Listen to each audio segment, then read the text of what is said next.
ډیرو محترم مسلمانانو، نن د جمعې مبارکه شپه ده او یو خاص وظیفه دله در کومه انشاءالله. دا وظیفه داسې رنګې ده محترمو چې ستاسو هر رنګه حاجت او مقصد به الله جل شانه پوره کی او ټول تکالیف به الله جل شانه ستاسو ختم کی.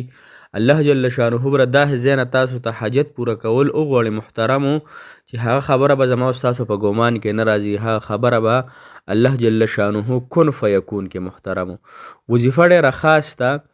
یا بدیع محترمو، یا بدیع بالخیر، دا وظیفه دا څه ګرانه وظیفه نه ده. دا وظیفه چې څوک په دې طریقې سره وکړي الله جل شانه دې انسان محترمو هر قسم حاجت پوره کوي.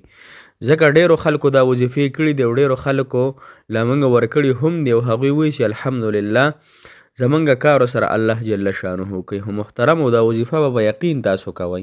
که چېرې په یقین مو نه کړه نو بیا دا وظیفه به کار څه وکړي محترمو.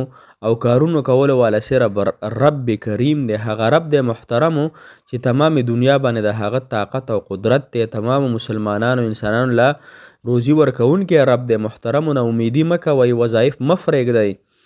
ګوره کو زمون حاجت پوره نشي نو الله تعالی خو به اجر عظیم راکړي که نه. الله جل شانه به یو ورځ داسې راولي الله تعالی به وفرمایي زما دا بنده ډېر ستړی شو، ډېر وظایف یې وکړه، نن له دې وظیفې سره حاجت پوره کړو. محترمو دغه ګړی چاته معلومه ده او د جمعې شپه او بیا د شعبان مبارک او اخیری ورځې شپې د محترم روجې ته ورځې لږې دي نو انشاءالله چې ما تاسو ځان فارغ کو وظیفو ته، ما تاسو د الله تعالی کلام ته ځان فارغ کو، دغه رنګې نیک کارونو ته ځان فارغ کو.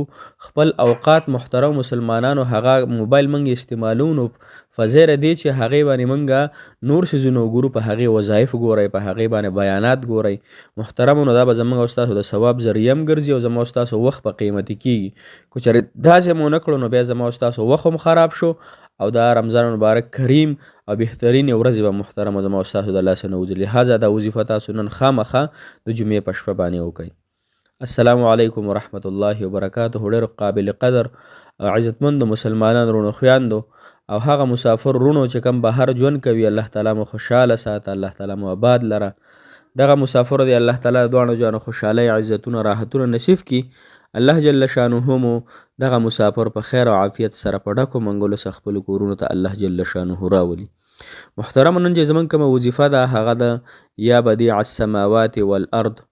دغسې م ویلی شي یا بدیع العجائب بالخیر یا بدیع، دا بهترینه ده. یا بدیع العجائب بالخیر یا بدیع، دا وظیفه تاسو انشاءالله نن شروع کئ او په دې ماسخوتن باندې وکئ، مازدیګر باندې وکئ، هر ټیم چې کوئ خو بهترین ټیم د جمعې په شپه باندې دی چې انسان محترمو د جمعې په شپه باندې ځان فارغه کي، خپل الله جل شانه ته ودرېږي او یو 2 رکعته نفل وکي، صلات تهجد وکي یا صلات حاجت وکي او د خپل رب نه وغواړي محترم نو الله وله ورکوي. قسم په الله چې الله تعالی وله ورکوي. که تاسو په صحیح طریقې سره وظایف شروع کړل، تاسو محترم مسلمانانو د ګناهونو نه ځان بچ کو، هغه ګناهونه چې الله تعالی پې خفه کیږي هغه هم پرېښودل او تاسو دا وظیفه وکړه نو مرته قسم وخوړه چې الله تعالی حاجت پوره کولو والا ذات دی، ضرور به یې پوره کوي. دا قسمونه خوړل دا دومره آسان کار نه دی محترمو، لیکن زما یقین دی د الله جل شانه په ذات باندې چې هغه پوره کوي. خو که څوک خو په صحیح طریقې سره وکړي که نه. اوس ماشوم د خپلې مور نه پیسې غواړي نو هغه ورته په ژړا شي، هغې پورې ترې غواړي د څو پورې پیسې نه یې ورکړي. چېرته همداسې کړي دي چې ما تاسو په سجده باندې فراتي او د ژړا نه ځان مړ کړو او دغه رنګې جاړو او الله نه غواړو د الله تعالی د در لمن هم نیولې وي او په چغو یا په رو جاړو هر څنګه چې جاړو نو یقینا چې الله تعالی ورکولو والا ذات دی. هغه د خپل بنده نه د خپلې مور د بنده سره څومره محبت کوي د هغې نه په 100 چنده باندې رب العالمین خپل بنده سره محبت کوي نو الله جل شانه له ورکوي.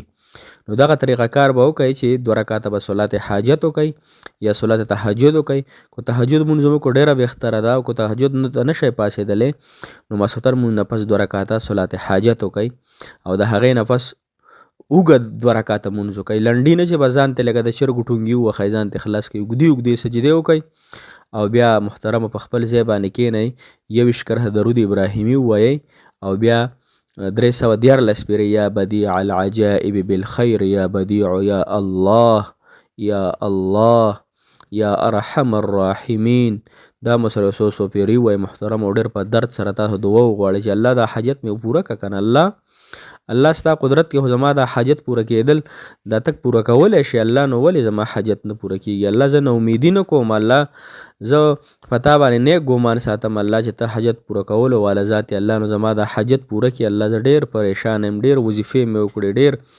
تهجد مې وکړه الله، د څه وجې نه به الله زما دا حاجت نه پوره کېږي الله. هغه وجه کومه چې ده د هغې نه هم زه توبه وباسم، هغه وجه ما ته الله معلومه نه ده الله، تا ته معلومه ده الله، د څه وجې نه زما وظیفه نه قبلېږي الله. ما معاف کړي، زما حاجتونه پوره کړي الله. انشاءالله دغه طریقې سره په زړه په درد او په زړه په کومې سره تاسو دغه رنګې دعا وغواړئ، انشاءالله العزیز الله جل شانه به ستاسو حاجت ضرور پوره کوي. او انشاءالله خامخا یې درسره وکړئ، نورو مسلمانانو سره هم شریکه کړئ، یا هغوی سره شیر کړئ چې نور مسلمانان هم د دې نه فایده والي او هغوی هم دا وظیفه د خپلو حاجاتو دپاره، د خپل بیمارو دپاره، د خپلې پریشانو دپاره خامخا وکړي.